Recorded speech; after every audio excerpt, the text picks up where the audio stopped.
concert, j'étais le seul photographe. Ouais. Si je trouvais quelqu'un d'autre, c'était ma sœur Fatou Kandé Senghor. Ok. Il n'y avait pas beaucoup de monde qui allait faire des photos de hip-hop. Ouais. Donc je revenais, j'étais le seul qui avait les photos de ce concert en fait. Et c'est toujours visible sur ma page Facebook. J'ai des archives que personne n'a, si ce n'est peut-être Fatou Kandé Senghor. Plongez au cœur de la culture vibrante du hip-hop sénégalais avec le podcast Hip-Hop Sénégal Rec. Un voyage à travers les rythmes, les paroles engagées et l'histoire de ce mouvement urbain dynamique qui traverse les générations. Grâce à nos invités, Hip-Hop Sénégal Rec explore les fondations posées par les pionniers, suit l'évolution d'une culture et va à la rencontre des figures du hip-hop au Sénégal dans toute sa largeur. Artistes, photographes, producteurs, DJ, beatmakers, réalisateurs, danseurs et autres corps de métier, chaque épisode dévoile les récits passionnants, les inspirations profondes et les passions qui ont façonné et continuent de propulser le hip-hop au Sénégal. Bienvenue dans Hip-Hop Sénégal Rec, où la musique, la culture et l'héritage des pionniers se rencontrent et où le passé, le présent et le futur du hip-hop sénégalais se rejoignent pour vous captiver. Dans ce nouvel épisode de Hip-Hop Sénégal Rec, je reçois le graphic designer et photographe SM Kandji. SM est l'un des pionniers de la photographie hip-hop au Sénégal et pour la petite anecdote, il a été le premier à accepter de participer à mon podcast.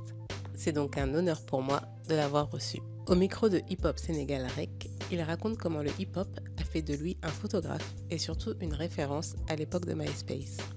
Vous en saurez plus sur ses premières connexions avec le hip-hop sénégalais de manière générale, sur sa relation avec les images et sur les coulisses de son métier, qui est, plus qu'un métier, une passion. Il nous explique également le regard qu'il porte sur le hip-hop et l'impact que celui-ci a eu sur la société sénégalaise. Et enfin, il nous dévoile quelques-uns de ses coups de cœur et nous distille quelques anecdotes. J'espère que vous prendrez autant de plaisir à écouter cette conversation que j'en ai eu à l'enregistrer.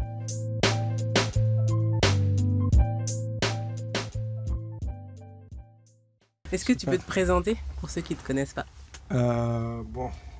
Sidi Mohamed Kandji, qui est sénégalais, dakarois, born and raised here. Et je suis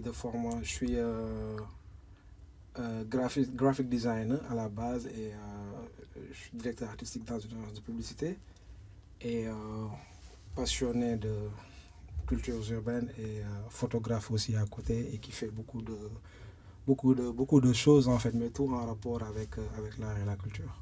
Voilà. Ok. Et quelles ont été tes toutes premières connexions avec le hip-hop sénégalais? Bon, je pense que c'est comme la majeure partie des jeunes ici. La majeure partie des jeunes de ma génération, c'est à l'époque où je pense qu'il y avait Daradi ou PBS et on avait tous un grand frère ou bien un oncle qui aimait beaucoup le hip-hop et qui avait des cassettes de MC Solar ou trucs du genre. Donc je pense que c'est à cette époque où on s'est vraiment intéressé à la chose et c'était aussi l'époque où le hip-hop était vraiment venait, disons, d'être implanté ici au Sénégal vers les années. Moi, si je dis l'année, on va croire que je suis vieux alors que j'étais très jeune. Mais disons quand j'étais au lycée, je pense vers peut-être 93, 94, au début du lycée. Donc tu veux dire qu'il y a une période où il n'y avait pas forcément de hip-hop sénégalais, que le hip-hop sénégalais en tout cas n'était pas en vogue forcément? Ouais, pas question que le hip-hop sénégalais n'était pas en vogue, mais on n'avait pas. Enfin, nous, en tout cas, on n'avait pas accès à cette information. D'accord. Parce qu'on était très jeunes et je pense qu'on n'était pas encore à l'ère où l'information est tournée, comme elle est maintenant, comme elle est tournée. Donc, à l'époque, c'était pas... Déjà, il y avait pas... les radios n'étaient pas démocratisées. Donc, tu avais le mbalakh à la télé, à la radio, il y avait une seule télé et tout. Donc, on n'avait pas forcément accès à l'information. Et c'est à cette époque-là, même s'il y avait le hip-hop, il n'était pas aussi populaire que maintenant. Pas aussi populaire que maintenant. Et même si vous n'aviez pas accès à l'information au hip-hop sénégalais, est-ce que vous aviez quand même accès au hip-hop international? À travers la famille, les grands frères, dans les quartiers, à travers les oncles, qui étaient eux beaucoup plus connectés. On empruntait les cassettes et puis on les entendait parler et tout. Donc je pense que c'est par là que la connexion c'est vraiment faite. Ouais. Et est-ce que tu te souviens à quel moment tu es devenu amoureux du hip-hop, entre guillemets? Est-ce que tu te souviens de ce son qui t'a... Genre un son que tu as kiffé, qui t'a dit, ah ouais, le hip-hop, c'est... Il y en a beaucoup, je pense, l'un des premiers sons. Moi, je dirais pas le premier son. C'est pas forcément le premier son de hip-hop que j'ai écouté. je pense, enfin, je parlerai déjà du groupe, c'est le PBS, Ok. Positive Black Soul, là où des guitares à l'époque. Et je pense, c'était Salam, normalement. Je ne me rappelle plus du son, mais je pense que c'était Salam. Tu vois, après, il y a eu des sons comme Ataya et tout. Et puis après, il y a eu des Dao Chow, l'album New York, Paris, Dakar qui reste pour moi, enfin, tu vois, pas forcément le meilleur album, mais l'un des albums qui m'a le plus marqué, qui a le plus marqué ma jeunesse et tout. Donc je pense que c'était à cette époque-là. Je me souviens plus de l'année, mais voilà, je pense que c'était ça là. On laissera les gens faire des recherches. Et quand tu dis à l'époque que c'était difficile d'avoir accès à ça au hip-hop, est-ce qu'il y avait des concerts, il y avait des showcases qui se faisaient comme, peut-être pas comme là aujourd'hui, c'est différent, c'est une autre époque, mais il y avait quand même des moyens de les entendre en direct sans avoir de cassette, sans passer par les radios, etc. Oui, effectivement, il y avait des moyens de les entendre. Après, moi j'ai eu la chance d'être... je viens de Guédiawaye, c'était mon premier quartier. Après, on a déménagé à Grand Yoff quand j'avais 10 ans. Et mon école, j'allais à Seine-Nourtal. Donc, je traversais tout SICAP pour aller au point E. Donc, tous ces points par lesquels je passais, c'était des points où il y avait des groupes très présents qu'on connaissait, en fait. Tu vois, PBS, ils étaient dans la SICAP. Je pense Da Radio aussi, ils étaient à la SICAP et tout. Et... dans mon école aussi, il y avait ce qu'on appelle je pense que c'est les foyers, c'est les fêtes d'école et tout, où on faisait appel à des groupes et tout. Donc on avait l'occasion d'avoir des concerts, que ce soit à l'école ou bien que ce soit dans d'autres écoles, parce qu'il arrivait que les groupes tournent dans les écoles et les élèves aussi, ils étaient obligés d'aller dans certaines écoles pour pouvoir suivre les concerts. Donc oui, au-delà des cassettes, il y avait des concerts, il y avait des showcases, même si c'est pas comme actuellement commencé. Et l'autre chose aussi, j'allais en vacances à Thiaroye. Ça aussi, c'était une chance. Et Thiaroye aussi, c'était le fief de... le hip-hop était bouillonnant là-bas à l'époque avec des groupes comme BMG et Omzo, que je connaissais à l'époque. Là où j'allais en vacances, c'était dans le même quartier. Et il y avait aussi les matinées à Tenby où on a vraiment... Enfin, des matinées qu'on a vraiment fréquentées à l'époque. Donc oui, il y avait beaucoup de showcases, il y avait beaucoup d'événements, même si c'est pas comparable à ce qui se passe maintenant. Oui, je crois qu'il n'y a rien qui est comparable à ce qui se passe maintenant. Effectivement, il n'y a rien. C'est des époques vraiment différentes. Ça, c'est clair. Donc, tout à l'heure, tu disais que tu as dit un peu, de façon un peu désinvolte, je suis photographe à mes heures perdues. Alors que moi, aujourd'hui, quand je demande à tout le monde les références comme photographe, et surtout dans les hip-hop, j'ai ton nom qui ressort. Donc, c'est pas juste même si pour toi, c'est juste un passe-temps, c'est quand même quelque chose, tu es quand même reconnu comme une référence de la photographie dans le hip-hop sénégalais. Déjà photographe. Bon, je commencerai par répondre à la question. La raison pour laquelle je dis à chaque fois que je suis photographe à mes heures perdues, c'est que malgré tout ce qu'on m'accuse d'avoir fait dans la photographie, j'ai jamais été photographe à plein temps. J'ai toujours travaillé à côté. Enfin, mon travail a toujours occupé 100% de mon temps. Et la photographie, à vrai dire, comme je le dis, je l'ai toujours pratiquée à mes heures perdues. Okay. Tu vois, ça, je quitte le travail, je finis à un concert, je prends mon appareil, je vais prendre des photos. Okay. J'ai un projet photographique, je suis obligé d'attendre le week-end. Je dis, c'est ça qui justifie un peu tu vois, le photographe à mes heures perdues. Maintenant, la photographie, je pense, c'est là où pour alimenter mon MySpace et tout. Et de fil en aiguille, les gens ont commencé à repartager mes photos sur les réseaux à l'époque et tout. Et donc, j'ai commencé à prendre goût aussi. Comme je te disais tantôt, j'ai une relation très intime avec les images. Donc, du coup, de fil en aiguille, je me suis professionnalisé. Mais j'ai beaucoup appris dans le tas aussi. Mais j'en ai aussi appris à l'école. Parce que dans ma formation de graphic designer, il y avait un module de photographie aussi. Ok. Voilà. Et c'est comment tu es devenue une des références? C'est quelle image? Est-ce qu'il y a une image en particulier qui a marqué les gens et qui a fait que derrière tout le monde t'a appelé pour venir photographier des concerts? Ou est-ce que c'est juste toi qui prenais ton appareil et qui allait partout? Je pense qu'à vrai dire, on m'a jamais... je pense pas qu'on m'ait déjà appelé pour venir photographier un concert. Ça se faisait au feeling. J'allais tout le temps à des concerts. J'aime le hip-hop, j'aime la musique. Donc du coup... quand j'entendais un concert, je payais même mon billet pour le concert et je prenais des photos. Pour te dire. En fait. Ok. C'est vraiment la passion, quoi. C'était la passion, quoi. Tu vois. Mais après, Bon, on ne m'invitait pas, mais à un moment donné, quand j'allais à des concerts, j'entrais directement, on me laissait entrer parce qu'ils savaient que, ouais, Schizo, il est là, il prend des photos, il les met sur les réseaux. You know. Ouais. C'était en quelque sorte aussi une promotion pour le hip-hop à travers les images et tout. Et la différence, peut-être, elle est venue aussi du fait que, au-delà de la photographie, comme je vous ai dit, je suis graphic designer et donc du coup, j'ai eu à faire des covers d'albums et tout. Et des covers des affiches de concerts et tout ça là. Et c'est beaucoup plus là où on faisait appel à moi.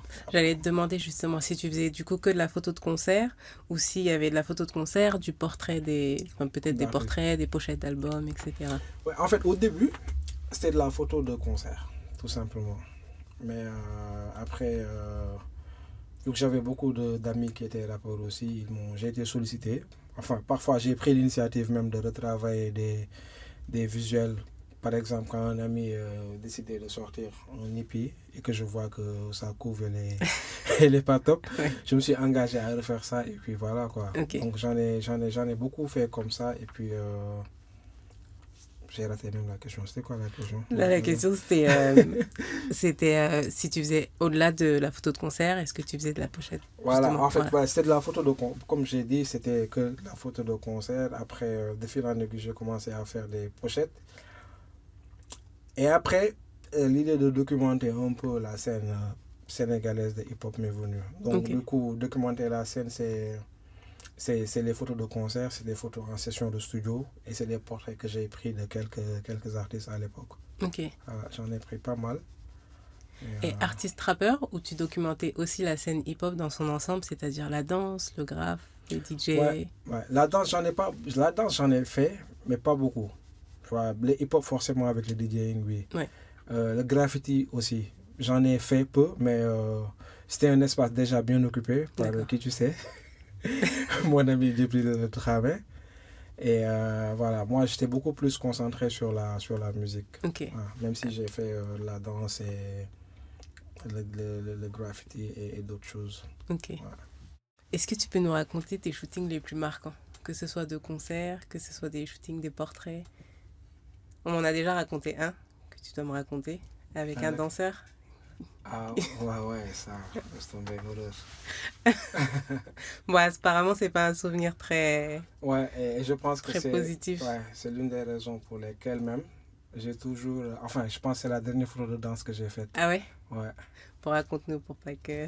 Bon, c'était B-Boy Abdallah que je salue au passage, qui était un ami à mon petit frère. Qu'on a croisé dans les couloirs là.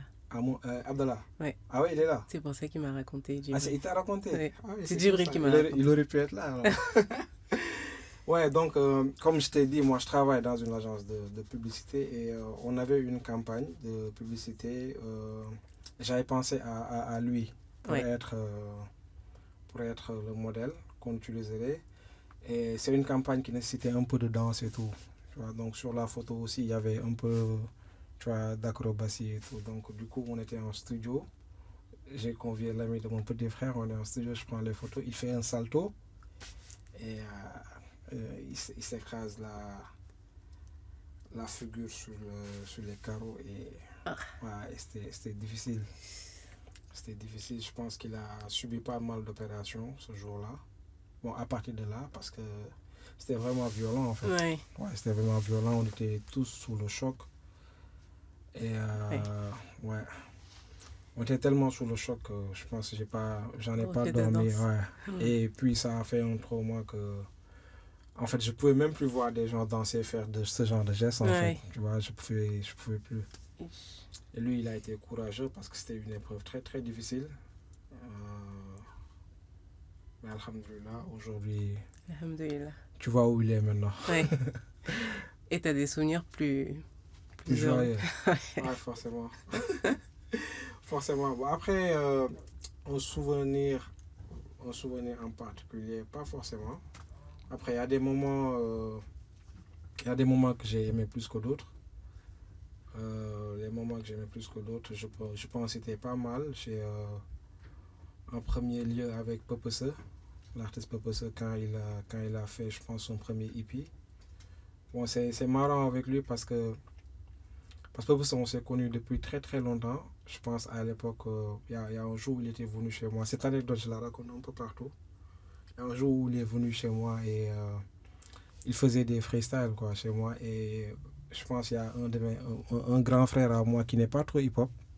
Donc il nous prenait un peu pour des boys un peu fous, avec des rêves un peu fous. Quoi. Il est venu nous trouver, il nous a dit mais qu'est-ce que vous êtes en train de faire là? Allez travailler, vous pensez que c'est ça la vie vous faites du freestyle, vous connaissez rien à la vie. Allez chercher du travail, allez étudier. Ouais. Ou allez écouter du mbalar, c'est mieux que ce que vous faites là. La parole des anciens, quoi. Voilà, la parole des anciens.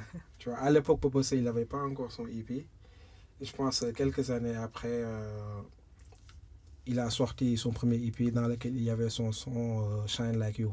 Okay. Donc, un son qui était quand même très viral et toujours d'époque en fait. Je ne sais pas si tu connais le son. Oui, je connais. Ouais, magnifique son. Et mon grand frère, il revient de... Bon, il vivait en Espagne à l'époque, donc il vient en vacances. Et donc, il me dit, ouais, il y a un jeune hip-hopper sénégalais que je connais. Lui, il est excellent, il est magnifique. Je lui dis, c'est lequel? Il me dit, c'est lui qui a chanté Shine Like You. Et là, normal. Normal, quoi. Genre, en fait, il reconnaissait pas que c'était le gars qui dénigrait il y a quelques années. Ouais. Donc, c'était un moment très fort pour moi parce que je me disais que, au moins, ça te montre à quel point les choses ont évolué quoi. Et j'étais content pour Paul aussi parce que c'est un gars qui a fait les bases, qui est monté en travaillant. Voilà, qui est monté en travaillant. Bon, il y a lui, il y a Cannabis aussi, mes collabs avec lui, c'était super cool, super sympa, de bons moments ensemble. Et il y a mon pote, mon ami et frère aussi, Fla the Reaper.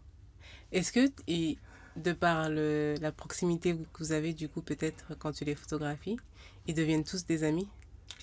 Non, ils sont pas tous des amis. Hein. Il y en a qui sont des amis, il y en a d'autres qui sont juste... Il y en a, c'est juste le qui passent juste devant l'appareil et puis qui passent, quoi. Ouais. Tu vois? Mais après, les affinités, c'est pas des choses qu'on invente ou qu'on crée, ça vient très naturellement. Ouais. Tu vois? Et je pense qu'il y a des gens avec lesquels ça passe mieux que d'autres. Ouais.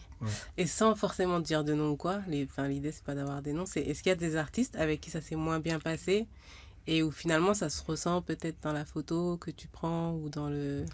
Ouais, mais c'était pas dans l'hip-hop. Ah. Ça ne nous intéresse pas alors. C'est dans quel secteur? Dans l'autre musique populaire, le malach. Ah. Ouais. Okay. Où ça s'est pas vraiment bien passé, oui. Mais dans l'hip-hop, d'habitude, très sincèrement, j'ai eu de mauvaises expériences. Je vais pas dire que tout a été rose, mais c'était beaucoup plus par rapport à des événements où... c'est beaucoup plus lié à une organisation, mais pas des personnes en fait. Lié à une organisation, mais pas à une personne. Ok. Ouais. Et du coup, quand tu travailles, que ce soit sur de la photo ou même sur du graphic designing, de pochette d'album, c'est quoi le processus? Est-ce que, j'imagine que ça dépend, mais est-ce que c'est toi qui es force de proposition ou alors comment ça se passe? Bon. Est-ce que l'artiste vient avec une idée déjà bien calée et... Bon, tu sais, moi je pense que personne n'a l'apanage du savoir, donc l'idée elle peut venir de n'importe où. Après, moi je suis très force de proposition. Ouais. Et je suis créatif de base et à chaque fois, en fait, j'aime bien voir les idées, concevoir les choses de l'idée à la matérialisation de l'idée. Donc du coup, quand je discute avec quelqu'un, je prends l'exemple par exemple je dis n'importe quoi, Fla the Reaper. Tu vois, quand on a fait la pochette de son album Renaissance, j'avais l'idée, mais on a discuté aussi, quoi, parce que lui aussi, c'est un gars qui est très carré, qui sait ce qu'il veut et qui a vraiment pas mal d'idées dans sa tête. Donc, c'est issu d'une discussion, les réflexions venaient de partout et puis on a abouti à une belle cover qui avait une bonne symbolique et qui répondait forcément au brief de ce qu'il voulait en fait. Tu vois? Mais sinon d'habitude moi je suis force de proposition, il y a des artistes qui viennent qui te disent voilà c'est ça le nom du projet, je te laisse faire ce que tu veux. Il y en a d'autres qui viennent qui te disent c'est ça le projet, moi je pensais à ça et ça, tu vois, et vous voyez comment matcher vos idées pour avoir la belle cover. Et ça t'est déjà arrivé de pas avoir d'idée, de pas réussir à matérialiser une idée comme tu dis? d'avoir un... Tu sais, il y en a, ceux qui écrivent, là, c'est la page blanche. Genre, quand tu n'arrives plus du tout à Non, écrire. ça arrive tout le temps. Je pense que pour tous les créatifs, c'est des choses qui arrivent. Ouais. Et après, on arrive à les surmonter. Mm. La planche, elle ne peut pas rester blanche éternellement. Heureusement. Donc, à un moment donné, tu as des blocages. Je pense que ça fait même partie du process de création. Tu vois, on peut pas... Les idées ne peuvent pas affluer tout le temps. À un moment donné, tu es en cours et puis tu lâches prise, tu vas faire autre chose, tu t'inspires et puis tu reviens avec des idées encore plus neuves.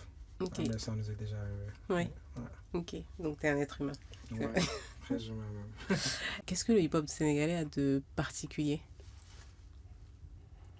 Je pense que le hip-hop sénégalais a de particulier, ce que le Sénégal a de particulier, hein, c'est la culture. Et je pense que on pourrait dire la même chose du hip-hop français et la même chose du hip-hop américain, parce que je me dis que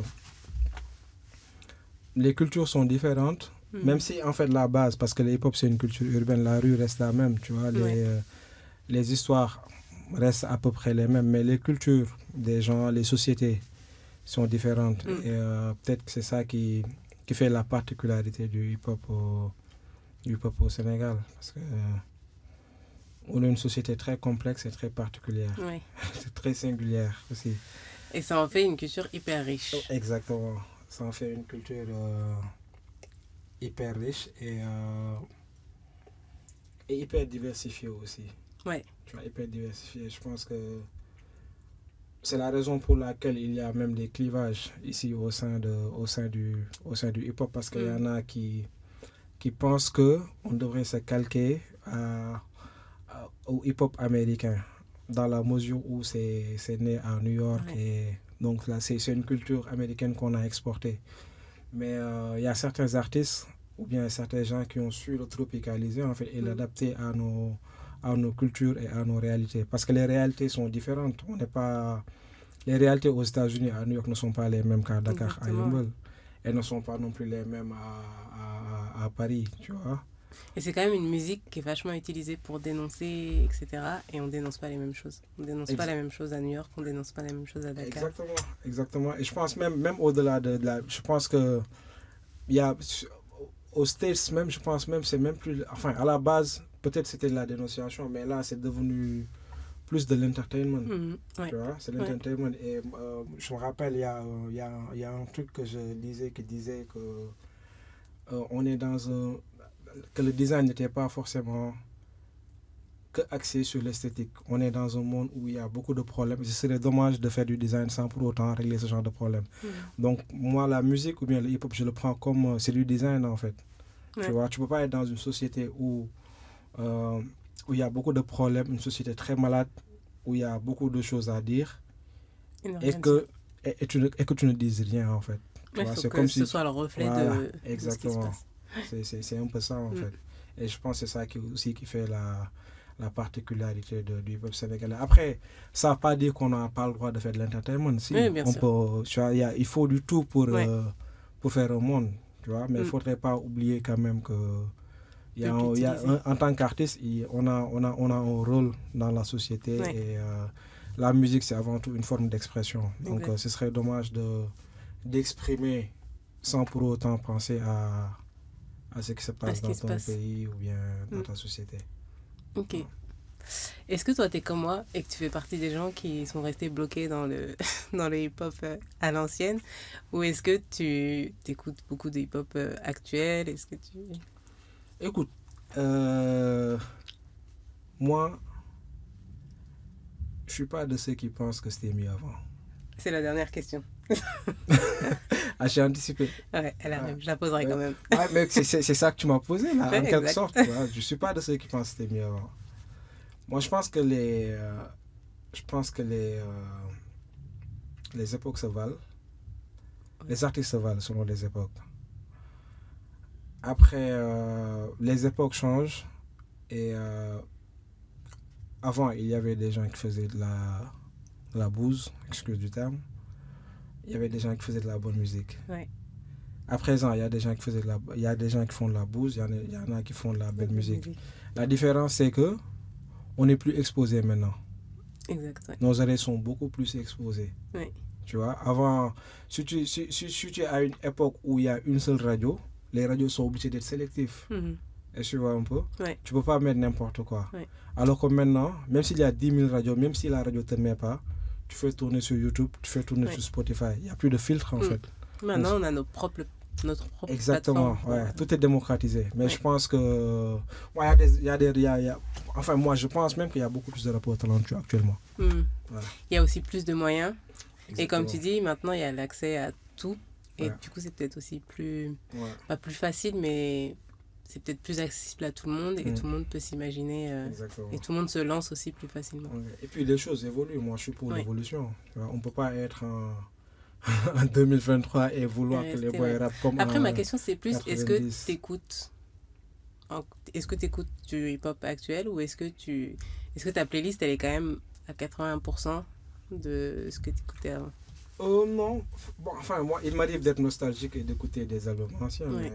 Mais là, je suis calé. Là, en venant, j'écoutais, je pense, Gunmo, son Ouais. nouvel album Feu de joie. Ok. C'est ça que j'ai tourné toute la semaine. Donc, juste pour te dire. C'est à la page. Je suis à la page. Et c'est bien que tu écoutes tout. Du coup, la question, quelle est ta période préférée? Ma période préférée période du hip-hop. hip-hop. Ah, et ça, c'est une question quoi, là? Ouais. Est-ce que c'est... Ah, ouais. Je pense que quand même, c'est la période, je dirais, entre 2000 et 2010. Pour plusieurs raisons. Ouais. Parce que c'est la période où j'étais plus impliqué, forcément. C'est la période où j'écoutais tout. Ouais. C'est la période où je faisais des chroniques d'albums. Donc j'écoutais à peu près genre tout ce qui sortait en fait. Et pas forcément que le hip-hop sénégalais. J'écoutais du hip-hop US à fond. J'écoutais les mainstream. J'écoutais aussi les artistes underground qui étaient en Inde et tout. Tu vois. Donc j'étais vraiment en mode recherche en fait, bien calé dedans. Donc je pense que c'était la meilleure période pour moi. Ouais. Et on en a parlé là un petit peu. L'avènement des réseaux sociaux, qu'est-ce que ça a changé pour toi en tant que photographe et graphic designer? Notamment le fait de pouvoir, comme on disait, maintenant on a nos propres plateformes, on n'a plus besoin de médias pour relayer ce qu'on fait. Et aussi, tu es peut-être plus visible des uns et des autres, même si on est peut-être né trop tôt pour ça. Est-ce que l'avènement des réseaux sociaux a changé quelque chose pour toi? Après, c'est délicat parce que tu disais aussi que c'était pas ton métier à 100%, donc... Ouais, bon, si ça a changé quelque chose, je sais pas trop, mais je sais que ça a permis, ça nous a offert quand même un peu de visibilité. Ouais. Ça nous a offert un peu de visibilité en tant que photographe parce que pas forcément dans le cadre que du hip-hop en fait, tu vois, mais même dans d'autres domaines parce que ok, j'ai documenté un peu la scène hip-hop du Sénégal, mais c'est pas forcément la chose que je fais le mieux, tu vois. Ouais. C'est pas la preuve, ça fait une éternité que j'ai pas, que j'ai pas fait de concert. Disons que j'ai même arrêté en fait, d'aller dans des concerts et tout, ça fait une éternité que je l'ai pas fait. Ça fait une éternité que j'ai pas photographié d'artistes. Et pourquoi tu l'as pas fait? Parce que tu as arrêté, parce que ta vie elle a changé, tes priorités ont changé. Exactement, parce que ma vie a changé, mes priorités ont changé, mais aussi même en tant que photographe, tu sais, j'ai pratiqué un domaine pendant un certain nombre d'années et j'avais envie de faire autre chose. Ouais, ok. Ouais, j'en ai assez fait et puis c'est pas pour faire l'ancien, mais il y a la relève quand même. Oui, qui est là. Il y a des jeunes qui sont là, qui font de belles choses, qui le font encore mieux que nous, comme on le faisait. Donc du coup, je sens plus vraiment la nécessité de faire ce travail. Parce qu'à la base, comme je t'ai dit, moi quand j'ai commencé à faire de la photo, comme je l'ai dit tantôt, c'était beaucoup plus pour Sénégalais hip-hop on the map. Parce qu'il y avait pas, on n'était pas représenté sur Internet. Le travail les gens n'allaient pas à des... Moi, j'allais à des concerts, j'étais le seul photographe. Ouais. Si je trouvais quelqu'un d'autre, c'était ma soeur Fatou Kandé Senghor. Okay. Il n'y avait pas beaucoup de monde qui allait faire des photos de hip-hop. Ouais. Donc je revenais, j'étais le seul qui avait les photos de ce concert en fait. Et c'est toujours visible sur ma page Facebook. J'ai des archives que personne n'a. Si ce n'est peut-être Fatou Kandé Senghor. Ou peut-être Sandy Hessner qui est Green Eyes Design. Qui faisait des photos de hip-hop. Mais il n'y en avait pas beaucoup. D'accord. Donc les époques sont différentes. Maintenant tu vois en concert, il y a tout le monde. Il y a tout le monde.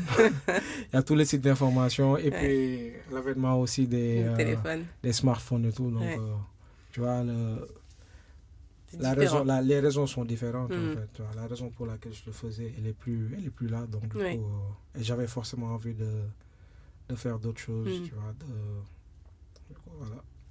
Et pareil, on en a un peu parlé, mais je pose quand même la question pour voir si tu as des choses à ajouter. Ça a été quoi l'impact du hip-hop dans la société sénégalaise? Pas forcément aujourd'hui. Bon, aujourd'hui, si tu veux, ou avant, ou quand le hip-hop est arrivé, en tout cas. Est-ce qu'il y a eu un impact particulier sur la société? Ouais, je pense qu'il y a eu un impact très fort, mais au-delà même de ce qu'on peut imaginer, en fait. Parce que, en fait, comme je le dis à chaque fois, les gens, ils ont tendance à catégoriser les gens qui étaient dans le hip-hop comme des jeunes qui étaient un peu des ratés de la société, qui n'avaient rien d'autre à faire, tu vois, et l'avenir a prouvé le contraire, parce que par exemple, si tu prends l'exemple du Sénégal, et même au-delà du Sénégal, hein, quand tu vas aux States, quand tu vas aux US, on a vu des businessmen émerger qui sont issus de la culture urbaine. On a vu des mouvements qui ont contribué à une alternance, en l'occurrence Y'en a marre. Tu vois, ça c'est quelque chose de très grand, en fait. Tu vois, même si on ne se réclame pas du mouvement ou tout le genre, il faut reconnaître qu'ils ont quand même ils sont partis de très loin. Ils sont partis de très loin, ils ont apporté vraiment leur pierre à l'édifice. Ils ont participé à changer le Sénégal. Et ça continue jusqu'à présent, parce qu'il y en a marre, on ne les entend plus, mais tous les jeunes qui sont là, qui s'intéressent à la politique et tout, la majeure partie du temps, c'est des gens qui sont issus de la culture urbaine. Quand tu vois des businessmen comme Awadi, il est issu de la culture urbaine.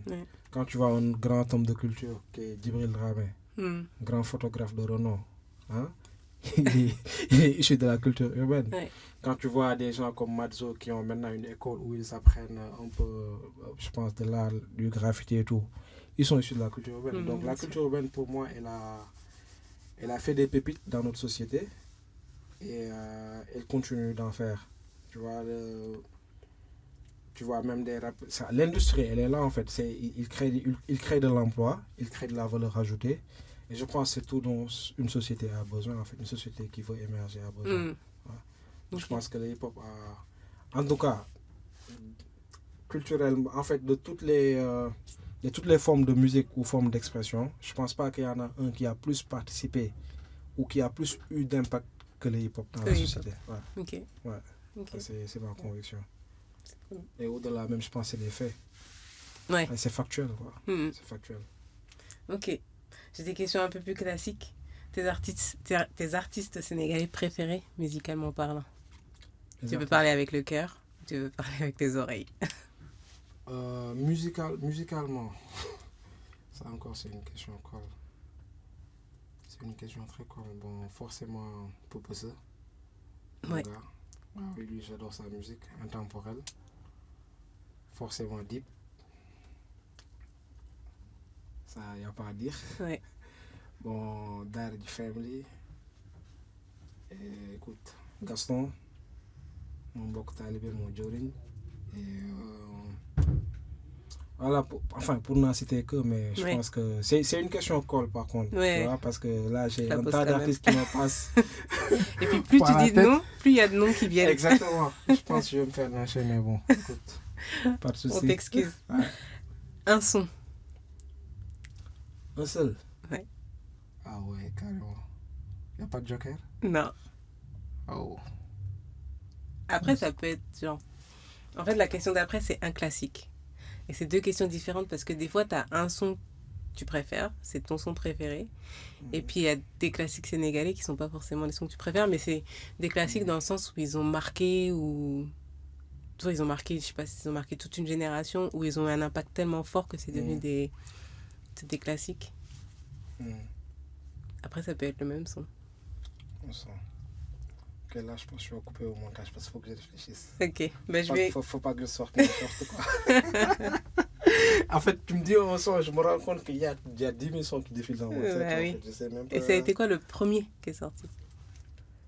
Je sais pas, c'est un désordre, je Ouais. sais pas, je peux pas te dire. Peut-être tous les... Bon, Joker. Bah non, je vais te dire, vas-y. Je te la reposerai après. Ok. Ton concert préféré en tant que photographe et ton concert préféré en tant que fan de hip-hop? Mon concert préféré en tant que photographe, je pense que c'était Show of the Year de Nick Duff. Ok. Ouais, l'énergie était unmatched. Ouais, c'était où? Ouais, c'était au stade Iba Mar. Je me rappelle plus de quelle année c'était, parce qu'il y en a eu, c'est quand même, il y a eu beaucoup d'éditions. Mhm. Je pense qu'il y a une édition où, je me rappelle même avoir un peu respecté parce que l'attente était trop longue. On Ouais. était là-bas depuis très longtemps, le concert a pris du temps à commencer. Et quand ça a commencé, Mais il en valait la peine. ouais, l'énergie était Ouais. vraiment folle. L'énergie était vraiment folle. Et en tant que... Et du coup, en tant que fan, c'est le même concert ou... Ouais, du tout, en tant que fan de hip-hop, je pense aussi c'est le même. Est-ce que tu es déjà allé à un concert de hip-hop sans prendre de photos? Ouais, je Ouais. pense. Je pense que ça m'est arrivé. Est-ce qu'on vit Ça les m'est choses de arrivé. la même façon? Je sais que moi, par exemple, je suis dans le sport et j'ai été journaliste basket. Et aller voir un match de basket en tant que journaliste et en tant que fan, tu vois pas du tout la même chose. Mm. Ouais, bon, après moi, à chaque fois que j'allais à des concerts, même si je prenais des photos, je prenais le temps quand même de manger un De peu. kiffer, Tu vois. de kiffer, ouais. Ouais, de kiffer quoi. Parce Ouais. que au contraire, tu kiffes plus parce que tu es aux premières loges Ouais. et tout, tu vois. Donc, T'es bien placé, ouais. tu es C'est bien vrai. placé pour voir l'artiste, tu es bien placé pour entendre le son, tu vois le public et tout. Mais après, c'est différent quand tu es carrément dans le public. L'énergie Ouais. n'est pas Ouais, il y a forcément aussi une autre vibe. n'est pas forcément la même. Et je pense que le concert où je suis, enfin les concerts sénégalais où je suis allé sans prendre de photos, je pense pas. Il y en a pas, peut-être que le concert de Deep, il y en a pas beaucoup en fait. Hmm. Parce que je suis toujours allé avec, je pense le concert de Deep qu'il a fait au 6S, là je suis allé en tant que fan, Ouais. en tant que grand frère aussi pour support. Et l'énergie était vraiment folle. Ouais. Et c'était autre chose en fait, c'était vraiment différent d'être un artiste qui vient prendre des photos pour un concert. C'était Ouais. vraiment différent. J'étais du côté des fans, même si j'étais dans la partie VIP, mais c'était quand même Ouais. très énergétique, le rythme y était. Mhm. Et je pense l'autre concert aussi, bon je sais pas si je peux appeler ça du hip-hop, mais c'est un élément du hip-hop qui faisait son concert, c'était Fada Freddy. Ok. Quand il présentait son album à Sorano, son album solo, son premier album solo. Mhm. J'y suis allé aussi en tant que fan, parce que c'est un gars que j'aime bien, j'adore sa musique. Ouais. Et là-bas aussi, ouais, c'était autre chose. Ok. Je suis très fan de Fada Freddy aussi. Ah ouais, c'est un bon gars lui. Quelles sont tes influences internationales hip-hop? Quand on sort un peu des frontières.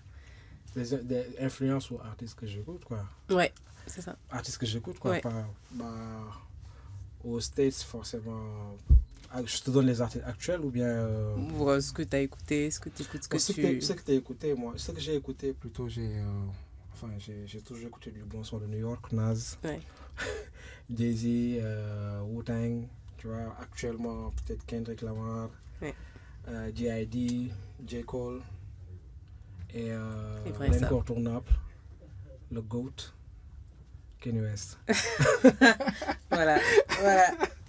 Une chose sur laquelle on n'est pas d'accord. Mais Écoute, on va pas débattre. Pour ne pas être d'accord. Pareil, c'est. Bon, j'avais dit que je te la poserais, c'était mieux avant? Non, je pense pas. Non. Je pense que les époques se valent. Et si je devais choisir une époque, je pense que ce serait l'époque actuelle. Ok. Parce que pour moi, les choses se bonifient tout le temps avec le temps. Et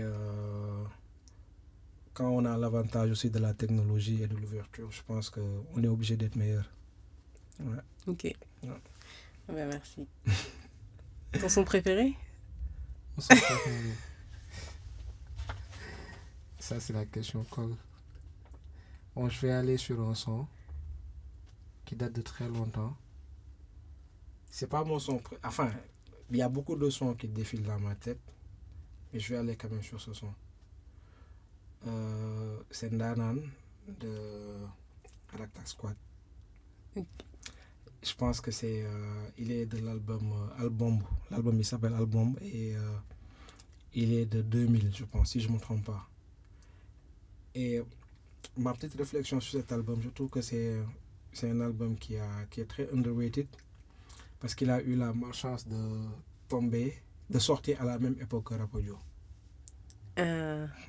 Ok. Et Rapodio, tout le monde connaît Rapodio, Ouais. tout le monde connaît ce qu'ils ont fait dans le hip-hop. Et du coup, ça a visibilisé Exactement. la sortie. Ouais. Mais l'album là, si quelqu'un a envie de revisiter les classiques du hip-hop sénégalais, allez écouter l'album de Rakta Squad. Ok, Ouais. j'irai voir. Le son, il s'appelle Danan. Ok. Bah, merci beaucoup en tout cas. Merci beaucoup, merci à pour toi. toutes ces réflexions, Mm. toutes ces anecdotes. Et puis à bientôt. Yep, merci à toi, merci pour l'invitation et bon vent pour le nouveau projet. Merci. Inch'Allah, à très vite.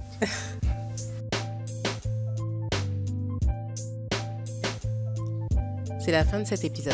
Je vous remercie de nous avoir écoutés. Je remercie SM Kanji d'avoir répondu à mon invitation. Et si ça vous a plu, je vous encourage à aller écouter les autres épisodes sur toutes les plateformes de podcast.